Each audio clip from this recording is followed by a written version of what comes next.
Hey guys, Adam here with AmericanTrucks.com. Today we're taking a closer look at and installing the powered heated mirror available with the turn signals and puddle lamp and the chrome finish available for the 13 to 18 Ram 1500.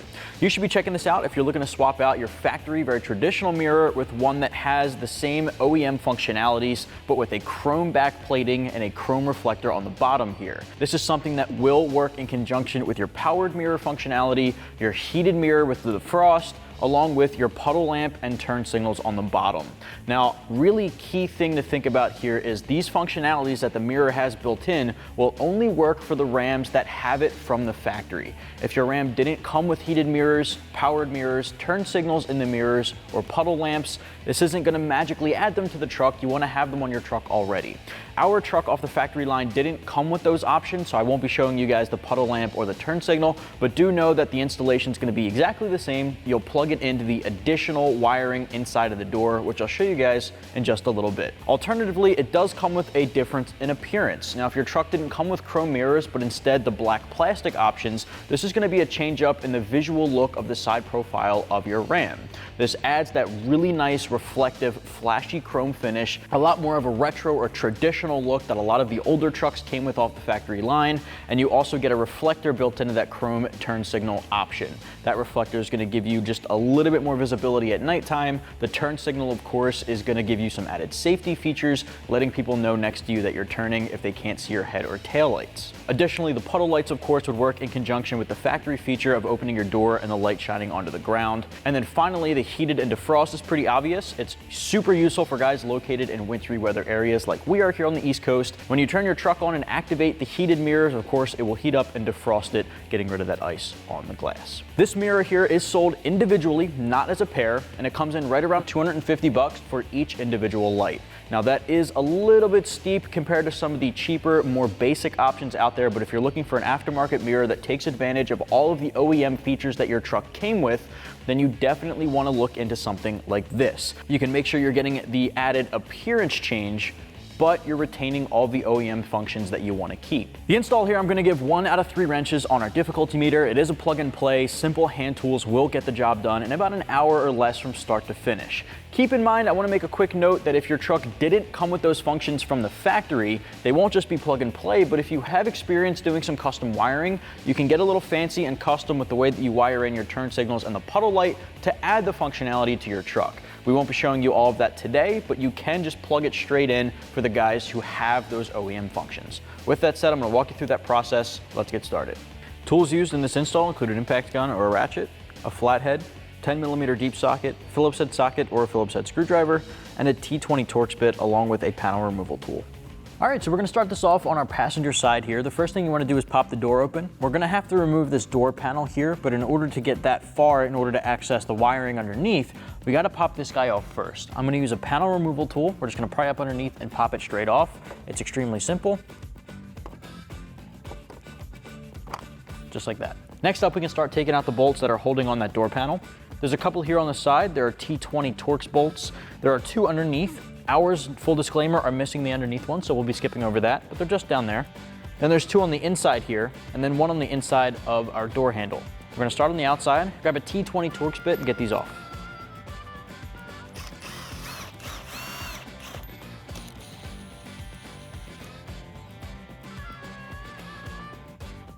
So now we have 2 on the inside.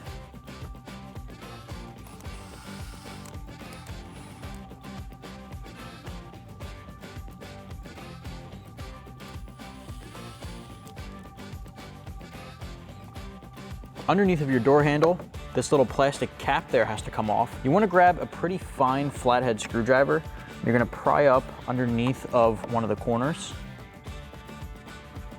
It is pretty difficult to get off. There's not a whole lot of room to get it off there, but once you pry it up, pull that straight back. I'm going to set that right in that cup. There's a Phillips head screw on the inside. I'm going to use my Phillips head socket here on my impact gun, but a screwdriver works just as well. Let's get that off.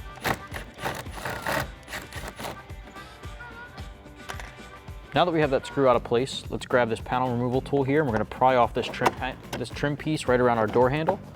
Might have to manipulate that a little bit just to get it off. Set this guy aside. Directly under it, we want to take off this guy because we're going to have to remove the entire panel, and this has wiring on the back of it. So take your panel tool again and just try to find a lip under there. It pops right off. There are some pretty simple metal clips that hold that on, so you should just be able to pull right up.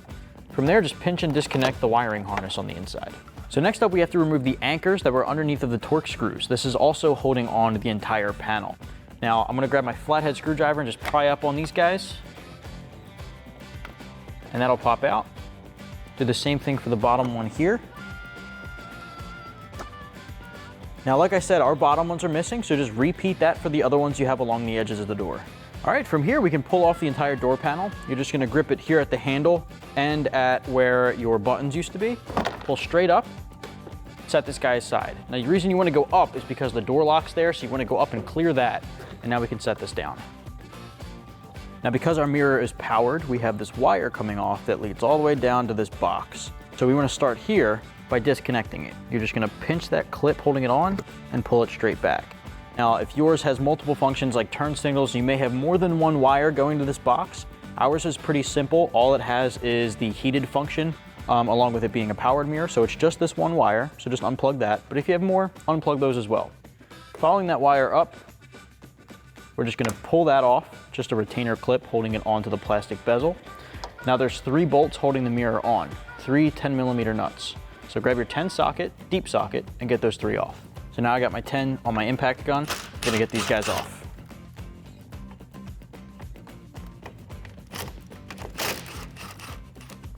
Once you get to the last one, just make sure you have a hand on the mirror supporting it. The last one off. Wiggle the mirror so it comes straight out. Feed the wiring harness through the door and set the factory mirror aside. All right, so we got our factory mirror off of our passenger side, and it's here next to our powered heated mirror, and I wanna show you guys some similarities and differences. First off, the biggest difference is the appearance, right? Your factory mirror, at least on our truck, is a black textured plastic. It's very basic, almost base model looking. It doesn't have much accent, there's no paint matching to it, and the only other thing about it is it's powered and it's heated, so it's got that defrost function. Your new powered mirror here has a chrome backing, so it completely switches up that appearance there, giving it a flashier look. The chrome is a more traditional truck look. You see a lot of that from some of the higher model trucks that have a lot of chrome pieces to it. So that's a nice little accent if you're looking for that change up. But alternatively, on the bottom, there's that puddle light. So not only is it a light, but it's also a reflector, obviously. So it's got that chrome interior reflector quality to it, but it's got 2 little LEDs in there. So anytime you have the lights on or your door open, that does shine out like a puddle light. Additionally, it's gonna work in conjunction with the factory powered mirror capabilities. So the way that you move your factory mirror on the driver's side, you can still do that here on this new mirror. So with that said, let's put our factory one aside, put our new one to use, and plug it in.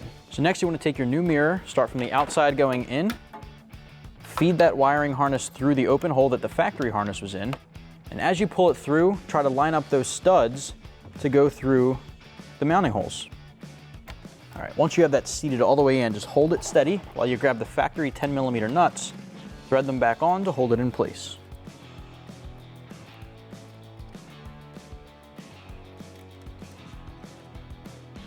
All right, so let's grab our 10 socket and tighten these down.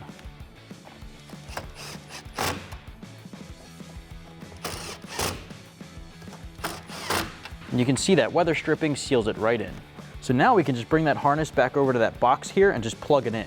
The black wire is gonna be just like your factory one, plugs in right up top where the factory one was. But now that we have that light, we have this additional harness that plugs in right to the bottom, right underneath of that. The power is already run there from the factory. You're just gonna take advantage of it now. So at that point, we can put our entire door panel back in and start bolting it back up. So now you can take your door panel and set it back in place. What you want to really keep your eye on is the locking mechanism. Make sure that drops properly into the open hole there. Might take a little trial and error to help guide it in. Once you have that coming through, you can start to line everything else back up.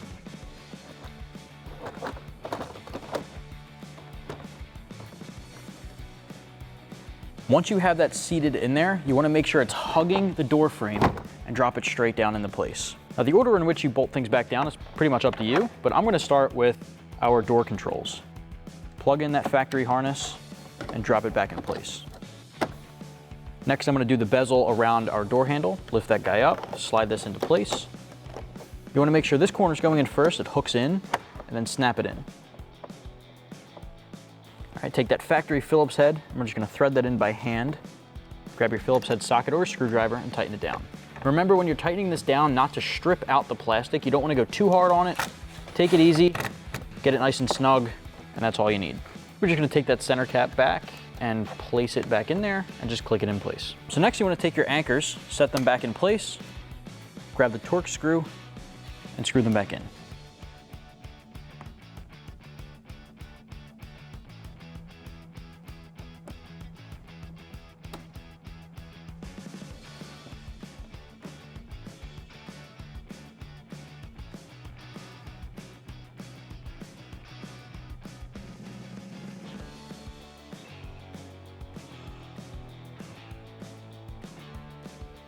All right, so now you can just take that final cap, snap it back in place. From there, you're good to go. That's gonna wrap up my review and install for the powered heated mirror in chrome available for the 13 to 18 Ram 1500. And again, guys, you can pick this up for your truck right here at AmericanTrucks.com.